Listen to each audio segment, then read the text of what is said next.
जय हिंद दोस्तों, मैं हूं अनूप और आप सब लोग देख रहे हैं ग्लोबल कॉन्फ्लिक्ट। दोस्तों 2020 में जहां पे भारत इजराइल, अमेरिका, रशिया के साथ कई बिलियन डॉलर की डिफेंस डील किया है, वहीं पे 2020 का अंत होने से पहले साउथ कोरिया के तरफ से भी भारत के साथ बड़े डील का पेशकश कर दिया गया है। हाल ही के एक रिपोर्ट के मुताबिक साउथ कोरिया द्वारा अब भारत के साथ self propel air defence gun missile system और माइन स्वीपर जहाजों को लेके फुल टेक्नोलॉजी ट्रांसफर का ऑफर किया गया है और अब साउथ कोरिया भारत के साथ इन डीलों को लेके कई हद तक रियायत देते हुए आगे बढ़ना चाहता है। तो दोस्तों आज के इस वीडियो में मैं आपको बताऊंगा कि साउथ कोरिया की तरफ से कौन कौन सा आधुनिक एयर डिफेंस और जहाजों का ऑफर भारत को किया गया है और भारत को ये कितना रियायत में मिल सकता है। तो डिटेल में जानने के लिए वीडियो के आखिर तक बने रहिए और चैनल को सब्सक्राइब और वीडियो को लाइक जरूर कीजिए। दोस्तों आज से army chief general MM Naravane के 3 दिन के साउथ कोरिया का यात्रा शुरू हुआ और माना जा रहा है कि इस यात्रा में साउथ कोरिया की तरफ से आर्मी चीफ के सामने $3 बिलियन के self propel air defence gun missile system का प्रस्ताव को फिर से एक बार रखा जाएगा। दोस्तों आपके जानकारी के लिए बता दूं कि जो self propel air defence gun missile system है, इसके लिए साउथ कोरिया के हनवा डिफेंस सिस्टम के तरफ से जो ऑफर किया गया था, उस ऑफर को सबसे लोएस्ट बिडर माना गया था। साउथ कोरिया के कंपनी के तरफ से K-30 बिहू का ऑफर भारत को किया गया था, जबकि दूसरी तरफ रशिया के द्वारा ट्यूंगुस्कर सिस्टम और पैंसर S-1 सिस्टम का ऑफर भारत को किया गया था। पर रशिया के तुलना में साउथ कोरिया का ये सिस्टम सस्ता होने की वजह से उस समय साउथ कोरिया के सिस्टम को ही इंडियन आर्मी द्वारा खरीदा जाएगा बोल के कहा गया था। पर इसी साल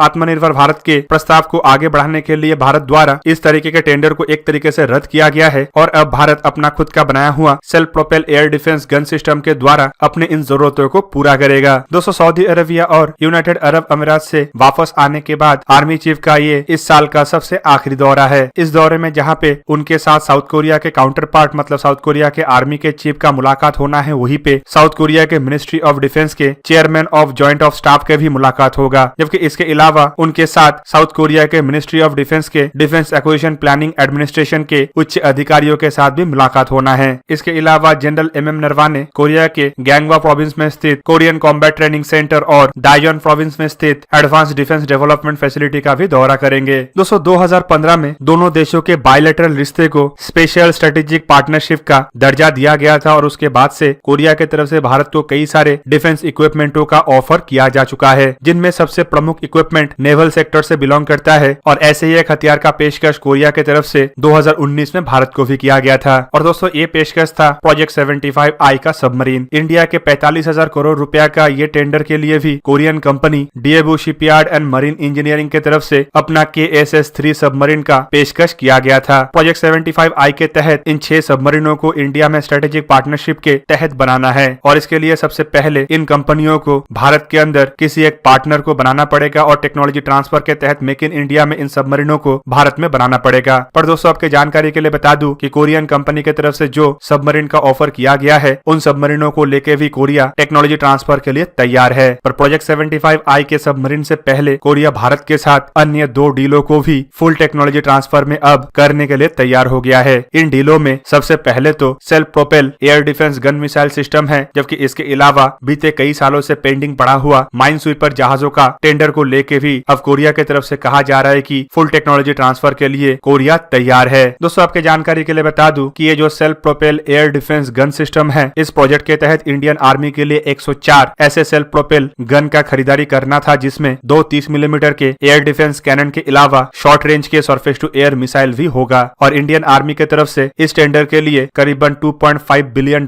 के भुगतान करने का भी इरादा रखा जा रहा है और इंडियन आर्मी ऐसे हथियारों को अपने हाईली वेनरेबल सेक्टर को प्रोटेक्ट करने के लिए इस्तेमाल करेगा। दोस्तों आपके जानकारी के लिए बता दूं कि ऐसे हथियारों का इस्तेमाल दुश्मन के ड्रोन, लो फ्लाइंग एयरक्राफ्टों के खिलाफ आसानी से किया जा सकता है और इंडियन आर्मी अपने मोबाइल यूनिट के प्रोटेक्शन और हाईली प्रोटेक्टेड इंस्टॉलेशनों के नजदीक ऐसे हथियारों का तैनाती करना चाहता है। इसके लिए 2013 में सबसे पहले इंडियन आर्मी के द्वारा टेंडर को इशू किया गया था। टेंडर में साउथ कोरिया के अलावा रशिया भी रिस्पॉन्स किया था, लेकिन रशिया के इक्विपमेंटों को L1 नहीं बल्कि L2 बिडर कंसिडर किया गया और इसीलिए साउथ कोरिया ने इस टेंडर को जीता था। लेकिन रशिया द्वारा फिर से एक बार इस टेंडर में भारत को नेगोशिएशन में लाया गया और फिर से इस टेंडर के बिडिंग प्रोसेस को शुरू करने का बात कहा गया था। और दोस्तों इन्हीं बातों की वजह से 2013 से लेकर 2020 तक ये टेंडर लटका हुआ था, लेकिन 2020 में आत्मनिर्भर भारत के संकल्प के कारण इसे एक तरीके से रद्द किया गया था। इवन सुनने को तो ये भी आया है कि ऐसे जरूरतों को पूरा करने के लिए DRDO की तरफ से भी अपना खुद का एयर डिफेंस गन का निर्माण किया जा रहा है, जो आने वाले समय में इंडिया के पुराने हो चुके एयर डिफेंस गनों को रिप्लेस करेगा। पर इनिशियल इंडस्ट्रियल जरूरतों के लिए ही इंडिया द्वारा ये 104 self propel air defence gun missile system खरीदने का बात कहा गया था। दोस्तों आपके जानकारी के लिए बता दूं कि इंडियन आर्मी की तरफ से अपने बेड़े में इस्तेमाल होने वाला 1360 ऑब्सोलीट बोफोर L40 सिंगल बैरल और सोवियत यूनियन का बनाया हुआ ZU-23